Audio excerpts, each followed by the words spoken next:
Oke, baiklah, seperti yang saya infokan sebelumnya, untuk penjabaran menurut referensi lainnya, saya bahas di sini. Pertama adalah pengertian sendiri.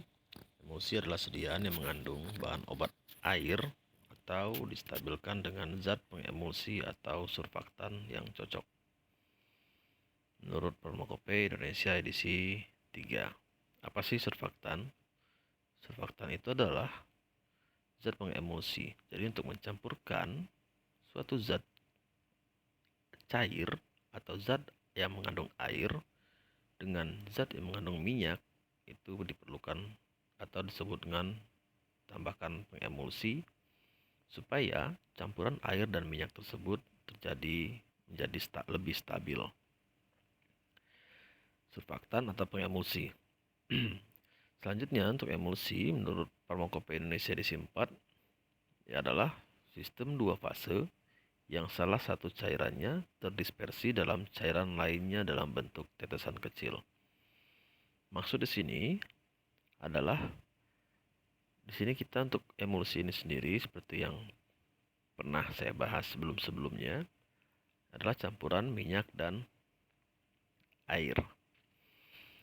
Jadi untuk maksud dari pengertian emulsi menurut FI edisi 4 ini adalah sistem dua fase di mana air dan minyak ini akan terdispersi atau tercampur, tapi akan menjadi ada bentuknya seperti gelembung ataupun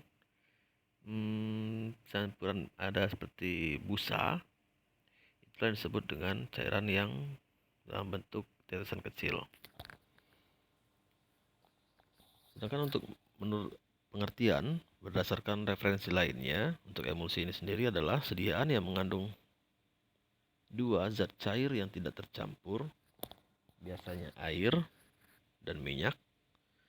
Cairan yang satu terdispersi menjadi butiran-butiran kecil seperti yang penjelasan lebih awal tadi dalam cairan yang lainnya, atau sistem cairan, sistem terdispersi, formulasi suspensi dan emulsi. Halaman 56 itu menurut referensi bukunya.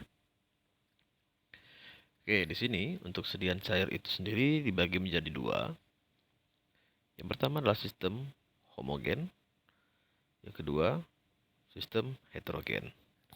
Di sini bukan penggolongannya yang dimasukkan di sini, tapi adalah sistem pembedaan dari sistem sediaan cair itu sendiri. Untuk sistem homogen di sini adalah campuran satu fase. Jadi tidak ada yang mencampurkan minyak dan air, tetapi hanya satu pelarut. Contohnya adalah sediaan-sediaan solusio, sediaan eliksir, sediaan suspensi yang pernah kita bahas sebelumnya. Untuk emulsi ini sendiri termasuk dalam sistem heterogen atau dua fase.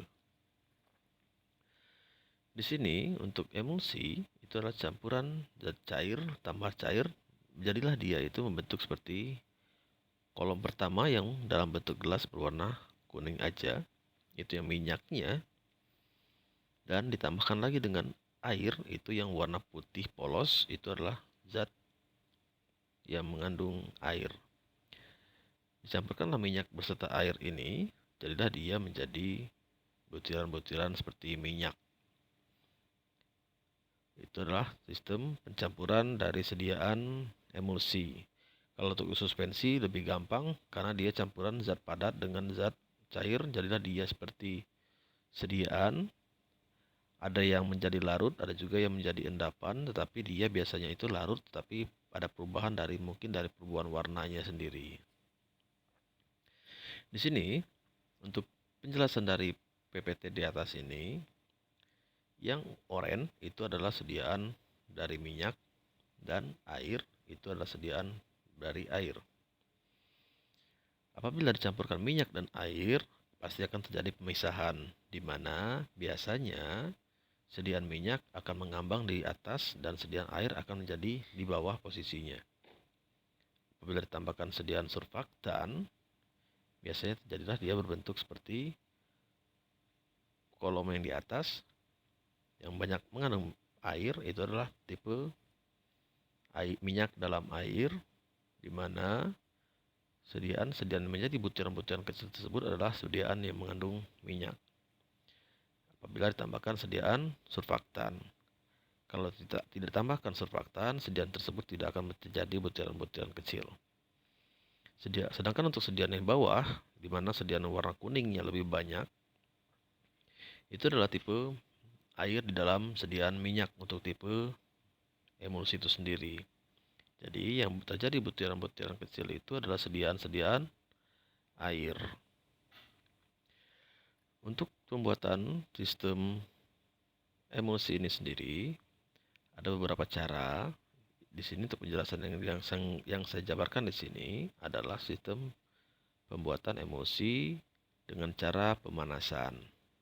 Di mana di sini gambarannya untuk sediaan emulsi yang banyak mengandung minyak itu adalah butiran-butiran kuning W/O. Itu adalah sistem, kita ambil contoh untuk air dalam minyak, di mana sediaan minyaknya yang warna kuning dan sediaan biru itu adalah sediaan cair atau sediaan yang mengandung air.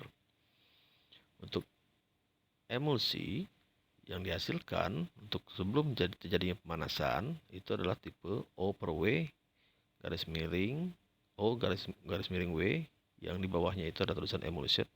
Itu adalah tipe minyak di dalam air. Apabila terjadi pemanasan, tanda panah ke atas itu tulisan heat dan pit itu, terjadilah dia akan membentuk jadi sediaan yang mengandung butiran-butirannya menjadi lebih kecil dikarenakan terjadinya pemanasan.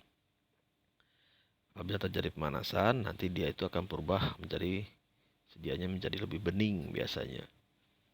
Contohnya seperti yang gambar yang dalam botol kecil itu, ada botol warna putih susu. Itu apabila sediaan emulsi tidak diolah atau tidak dibuat dengan cara pemanasan, didapatlah hasilnya berwarna putih susu. Apabila pembuatannya dengan cara pemanasan, hasilnya tampak menjadi lebih bening. Itu kalau pembuatannya dengan metode pemanasan. Biasanya pemanasannya itu pembuatannya biasanya dengan cara dipanaskan. Apakah dia itu dengan air panas? Biasanya dengan suhu 15 derajat Celcius. Di sini untuk perbedaannya, itu seperti yang pernah kita jelaskan juga, emulsi itu dibagi menjadi dua. Yang pertama tipe minyak dalam air atau O/W, atau M/A adalah emulsi yang terdiri dari butiran minyak yang tersebar ke dalam air. Jadi, seperti gambar yang di samping ini, yang garis warna kuning itu minyaknya, yang merah itu adalah surfaktan atau sering juga disebut dengan emulgator, di mana emulgator ini yang akan membantu menstabilkan sediaan minyak tadi tercampur atau terstabil dengan sediaan cair. Di sini sediaan warna biru itu adalah sediaan airnya. Jadi itu untuk tipe O/W. Sedangkan untuk tipe W/O atau water in oil atau air dalam minyak adalah emulsi yang terdiri dari butiran air yang tersebar ke dalam minyak. Air sebagai fase internal, sedangkan fase minyaknya adalah fase eksternal. Itu untuk penjelasan lebih rinci untuk perbedaan tipe emulsi. Jadi untuk penjelasan selanjutnya nanti akan kita bahas lagi pada pertemuan selanjutnya untuk materi-materi emulsi lagi yang kita bahas, karena emulsi ini lumayan panjang untuk pembahasannya. Supaya lebih jelasnya lagi nanti insya Allah kita bahas lagi. Kalau tidak bisa melalui PTM, mungkin kita akan bahas lagi melalui daring seperti ini.